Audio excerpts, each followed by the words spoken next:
जय श्री कृष्ण।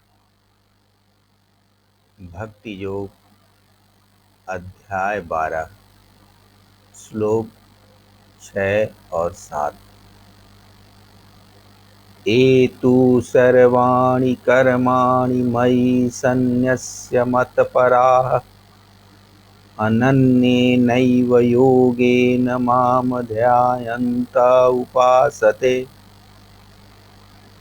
तेषामहं समुद्धर्ता मृत्युसंसारसागरात् भवामि न चिराति पार्थ मय्यावेशितचेतसाम्।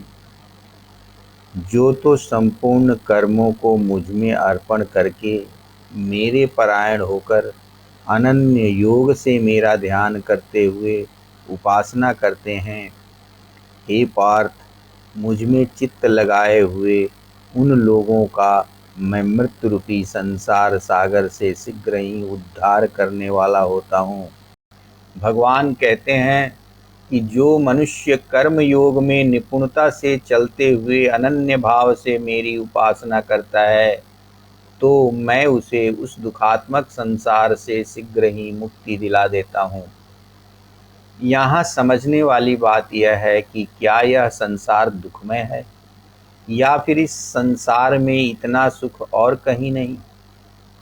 हम आज तक यही निश्चित नहीं कर पाए कि संसार में कोई दुख भी है, जबकि सर्वत्र दुख नजर आता रहता है। दुख में जीते हुए भी हम दुख को स्वीकार नहीं करना चाहते।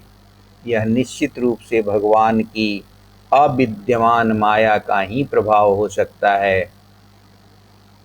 उदाहरण के लिए, हर जीव मरता है, फिर भी हम अंतर मन से कभी ऐसा नहीं सोचते कि मुझे भी मरना है। जन्म लेना और मृत्यु को प्राप्त होना, यह सबसे बड़ा दुख है। इससे मुक्त होने के लिए भगवान 2 शर्तें बताते हैं। पहली शर्त है, यदि मनुष्य अपने सभी कर्मों को मुझ में अर्पित करता है। दूसरी शर्त है कि वह अनन्य भाव से उपासना करता है।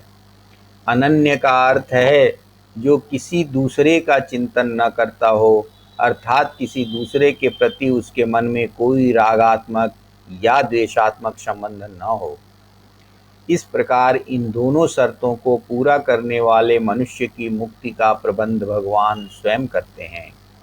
अब आप सोच कर देखिए, जिस पुरुष या जिस मनुष्य की गारंटी भगवान लेते हों, उसे इस संसार में कुछ भी सोचने की क्या आवश्यकता होगी। क्योंकि भगवान स्वयं ही कहते हैं, मृत्यु संसार से मैं उसका उद्धार शीघ्र ही कर देता हूँ।